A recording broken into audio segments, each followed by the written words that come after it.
Accords coloniaux, enjeu d'une nouvelle colonisation, c'est notre grande interrogation de ce matin. Les 11 accords secrets signés entre la France et les pays d'Afrique francophone, peu de gens le savent, mais ils existent. Il existe bel et bien des accords signés entre les anciennes colonies françaises et leur ancienne autorité administrative, la France.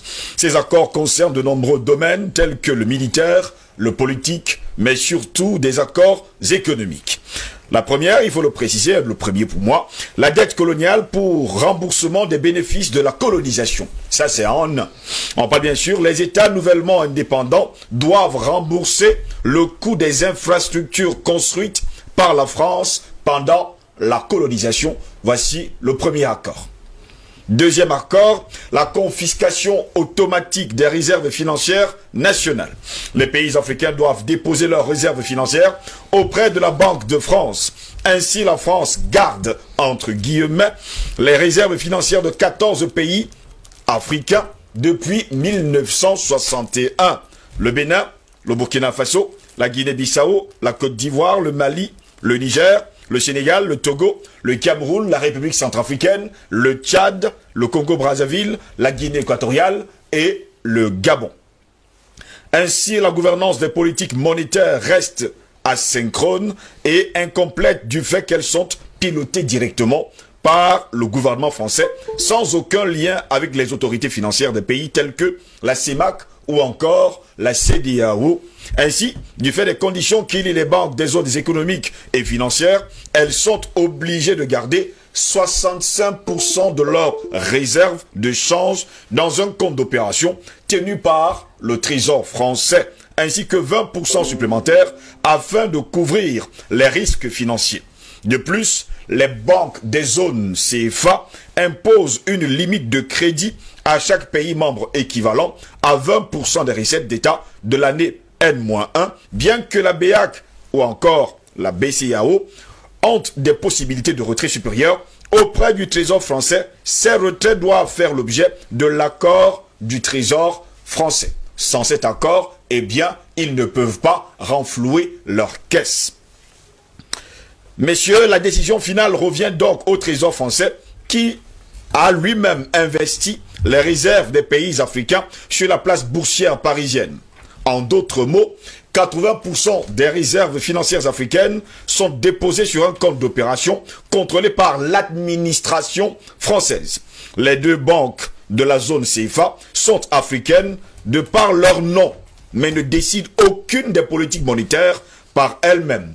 Pire encore, les pays eux-mêmes ne savent même pas quelle est la part de réserves financières qui leur appartient en groupe ou individuellement en tant que pays, mais détenus par l'administration du Trésor français. Les gains issus des investissements de ces fonds du Trésor français sont censés être rajoutés à la cagnotte africaine, mais aucun compte n'est donné là-dessus aux banques, ni même aux pays membres. Seul un groupe limité à 6 administrateurs du Trésor français ont connaissance des montants du compte d'opération, du lieu d'investissement, des sommes.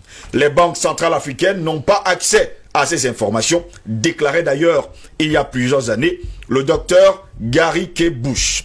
500 milliards de dollars des caisses africaines du Trésor français, on estime maintenant que la France détient, il faut le dire, 500 milliards de dollars auprès de son trésor.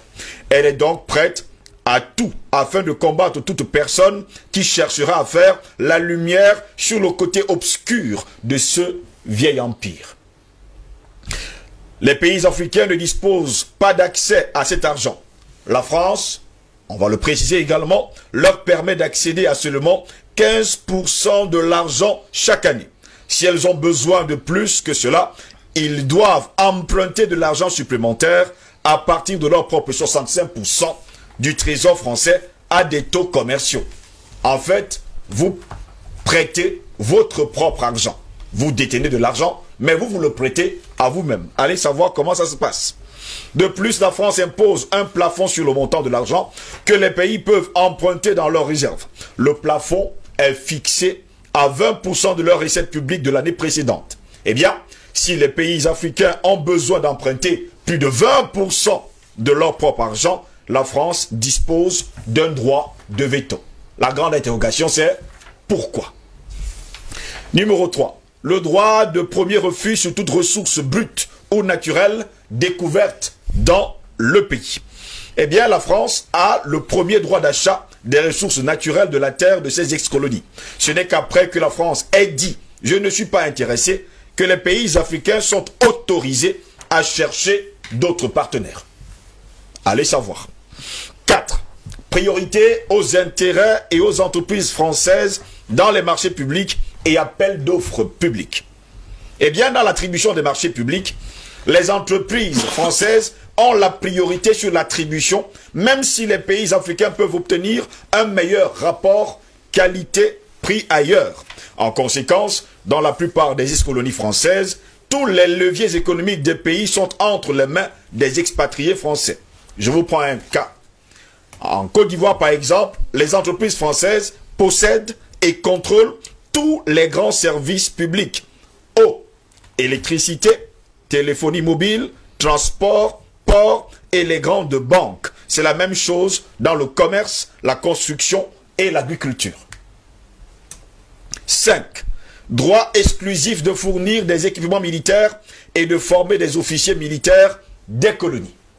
Eh bien, grâce à un système sophistiqué de bourses, de subventions et des accords de défense attachés au pacte colonial, les Africains doivent envoyer leurs officiers supérieurs en formation, vous avez bien compris, en France. Si je continue, ça va être encore plus compliqué que ça. Messieurs, en 6, le droit pour la France de déployer les troupes et d'intervenir militairement dans le pays pour défendre ses intérêts. Pas les intérêts du pays en somme, mais ses propres intérêts. On parle bien sûr des intérêts de la France. En vertu de ce qu'on appelle les accords de défense entre guillemets, attachés au pacte colonial, la France a le droit d'intervenir militairement dans les pays africains et aussi de stationner des troupes en permanence dans les bases et installations militaires entièrement gérées par les Français. Voilà pourquoi vous allez voir les bases militaires sur tout le continent africain. Je vais m'arrêter là pour l'heure. En 7, l'obligation de faire du français la langue officielle du pays et la langue pour l'éducation. Oui, monsieur, vous devez parler français, la langue de Molière. Une organisation de la langue française et de la diffusion de la culture française a même été créée pendant la colonisation. Elle s'appelle la francophonie et possède plusieurs organisations satellites. Eh bien, ces organisations sont affiliées et contrôlées par le ministre français des Affaires étrangères. On parle encore là de diplomatie. Est-ce cela en tout cas la diplomatie? 8. L'obligation d'utiliser le franc CFA, franc des colonies françaises d'Afrique. On en parle d'ailleurs sur ce plateau à bouche que vêtue. En 9, l'obligation d'envoyer en France un bilan annuel et un rapport de l'état des réserves. Je me pose souvent la question de savoir pourquoi. Je vais passer, pour ne pas tellement perdre du temps. En 10, pour terminer, renoncer à toute alliance militaire avec d'autres pays, sauf autorisation de la France. J'explique. Pourquoi les alliances militaires régionales en Afrique sont les plus faibles? C'est la grande interrogation. Eh bien, la plupart des pays ont seulement des alliances militaires avec leurs ex-colonisateurs. Je parle bien sûr de la France. Drôle, mais vous ne pouvez pas faire mieux. La France leur interdit toute autre alliance militaire.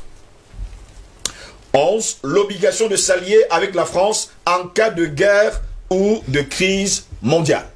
Vous ne pouvez pas vous allier avec un autre pays en dehors de la France. Ce qui vaut aujourd'hui à plusieurs chefs d'État africains de s'être alliés à la Russie, de s'être alliés à la Chine. Quelque part, on veut à tout prix les déstabiliser. Messieurs, voilà quelques 11 accords coloniaux qui ont été signés et on se pose souvent la question, pourquoi les avoir signés et pourquoi ces accords existent encore aujourd'hui où nous sommes le 5 novembre de l'an 2020.